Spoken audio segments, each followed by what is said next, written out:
Hey everyone, today I wanted to talk about a product that I've waited for about a month to get, and that's going to be none other than the Paperlike screen protector for my iPad Pro 13-inch, which unfortunately was still in the pre-order phase when I bought my iPad last month, but now it's officially out, and I wanted to give my thoughts and impressions after about 24 hours of use. Now, I should preface this by saying that I've been using Paperlike products for years now and have had them on all of my iPad Pros dating all the way back to the 2018 iPad Pro, which was my first. Because I've always wanted to have a little bit more resistance with my Apple Pencil when I write, and I also have tried loads of other brands like Bearsem and other ones that are on Amazon that promise the same feeling and quality but at a lower price. But to be honest, I've always been terribly disappointed by their quality, and Paperlike, despite the higher price, have always been the ones that I've gone back to. So I say all of this to let you know that I'm not sponsored by Paperlike, and I've been a real consumer of their products for years now, so I don't really have any reason to not be completely honest with you and be completely unbiased when I say the things that I do. So, with that out of the way, starting off with the price. For the 13-inch iPad Pro, it's going to be about $45 before tax. So, in New York, it's going to be close to $50 all in when you account for tax and all of that stuff for two screen protectors. Now, that's pretty expensive, but as I had said before, generally I've enjoyed my Paperlike screen protectors far above all of the others that I've tried, and they've outlasted all of them. So, I guess it's kind of a pay to play type of thing. But regardless, for basically $50, you get a super low density recycled paper packaging, which just feels cheap. And in particular from Amazon, the screen protector is shipped in a bag with no cardboard backing. Now, why does that matter, you may say? Well, the main reason is right here. If you look at the package, it's got some pretty large dents in it and dings. It's just not in great condition. And it also doesn't look super flat. And in fact, the screen protectors, when I took them out, had a little bit of warping. So because of this, it's a little bit unfortunate because you're paying $50 and the packaging pretty much sucks. So, not really a big fan of that. I would like to see them step up their packaging game quite a bit.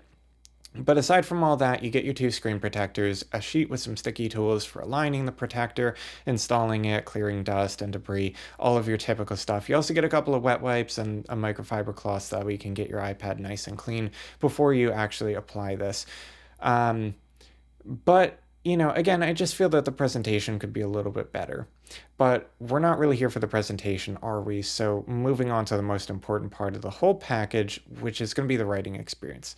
And this is where I feel like I was, again, let down a little bit. Maybe it's just because the screen protector is brand new and it needs to be worn in a little bit, but I just don't feel like it has the same kind of feeling that I was used to with my old Paperlike on this 12.9-inch iPad Pro.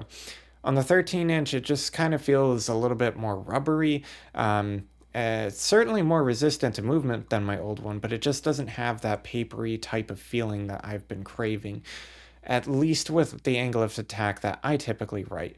Now, depending on how you write, you might actually get more of that paper-like feeling, and it might actually be an experience that you really do enjoy. But for me, it's just a little bit too unorganic feeling for me. It's not exactly as pleasant as I would like, or as I would have expected from paper-like. So in this example right here, I'm just studying my Russian and writing some things down in Russian, and you can see that there's a few times that I appear to be having a little bit of trouble making the characters look exactly how I want them to because, again, of the resistance. It's a little bit much, and it's not exactly that paper-like resistance that I'm used to.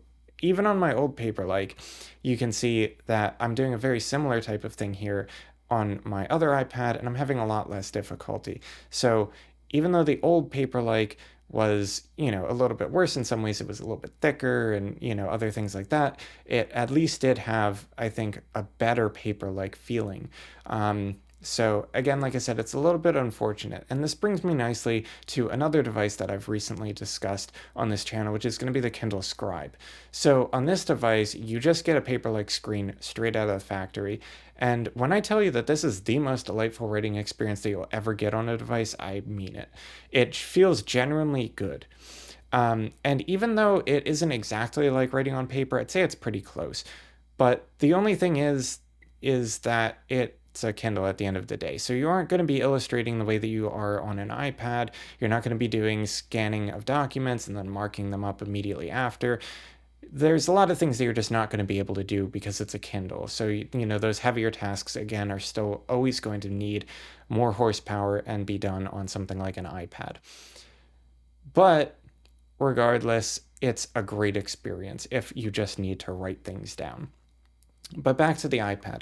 Another thing that I'm sure that you guys are all curious about is how the screen protector affects the quality of arguably the most advanced display on the planet, the glorious Tandem OLED display by Apple. And to be honest with you, it's a bit of a mixed bag. So as you would expect, because the Paperlike adds texture to your screen, there are many more ways for light to be diffusely scattered as it passes from behind your screen protector through that to your eyes. So you are going to be seeing a little bit of chromatic aberration, especially when you're close up with the screen when you're doing activities like writing or drawing. Now, it's nothing that you won't already be used to if you've ever used a Paperlike screen protector before. And on this version, I feel like they've improved the clarity a little bit since the screen protector is even thinner than it ever was. But regardless, you're still going to be getting a little bit of that, and it's something that you should be aware of if you've never tried something like this before. That said, though, if you are going to be watching movies or doing things like that, even with HDR content at normal viewing distances, I feel like the screen protector doesn't degrade the image in any meaningful way. And in some ways, I actually prefer having the protector on. Since it's matte, it actually cuts down on the glare of ambient light sources and other things like that. Now, even though Apple put anti-glare coatings on their glass, the fact is that polished glass is still polished glass. So reflections are an inevitability, but with the Paperlike, that's going to be reduced a little bit. So lastly, I wanted to leave you guys off with some writing samples and comparisons between the old Paperlike on my iPad Pro 12.9 inch and the new Paperlike on my iPad Pro 13 inch alongside the Kindle Scribe just for fun. So that we get to hear how they sound and how each of them performs, and you can kind of make your decision based on that and all of the stuff that I've mentioned in this video. But with that being said, I hope you guys enjoyed the video and learned all that you need to know to make a good decision about whether or not to buy this screen protector for your iPad Pro. And if you have any thoughts, definitely feel free to leave them down in the comment section below. While you're down there, also be sure to drop a like, smash that subscribe button, and share with your friends or anybody else that you feel may benefit from this content. And I will see you guys in the next video. Later.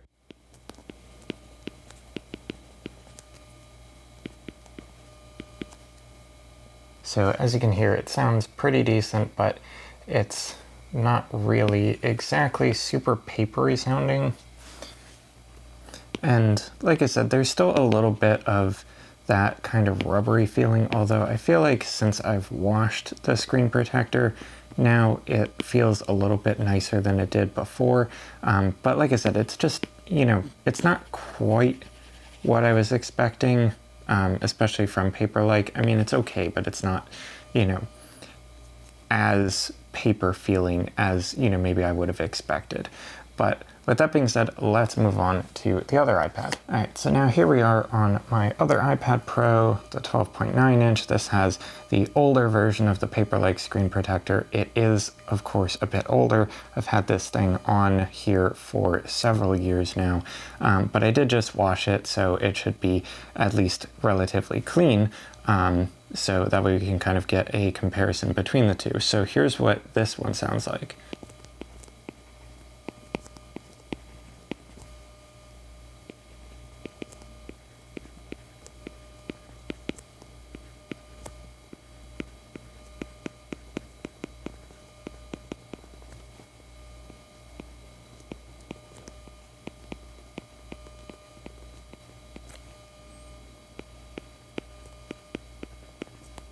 So as you can hear, this one actually sounds quite a bit better than the new one. It sounds more like paper if you're having a very high angle of attack like this. If you have a lower angle of attack like I tend to write, you can still even kind of get some of that sound. It's just going to be a lot more faint, and it's not going to be as much of a strong feeling, but you know, there's a little bit more tactility I feel here, where in the other one, it feels more smooth and you don't really get that sort of drag that you'd expect from paper. The newer one, like I said, it just feels a little bit different, and not necessarily in like a better way. It just feels, like I said, it feels a little bit more rubbery, where this one feels a little bit more like paper. But the new one, I feel like, is a little bit thinner, so, you know, you're dealing with having less material to go through for all of the light, you know, so I feel like the clarity of the screen is a little bit better. But it's kind of a give and take, I feel.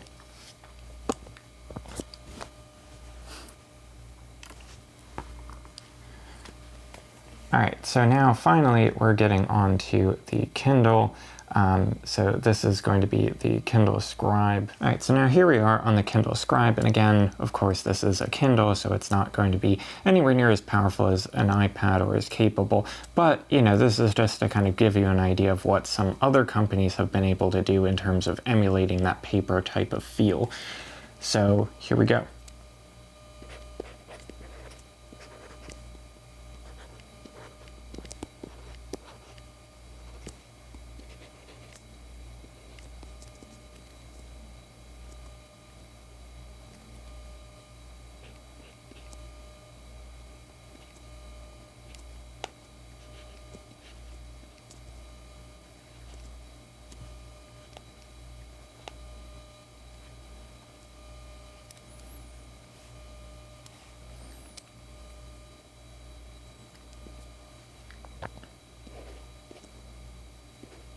So as you can hear, this one sounds a lot more like you would expect paper to actually sound like. Now, of course, like I said, it is a Kindle, so it's going to be lower in terms of power. It's not going to be able to do as much stuff as the iPad, but this is definitely what you want if you're trying to get that paper-like feeling on the go on a digital device. But you have to have only very, very select needs for the Kindle to actually do that for you. But the good thing is that with the Kindle, you don't need to get a screen protector or anything. This is just how the thing comes.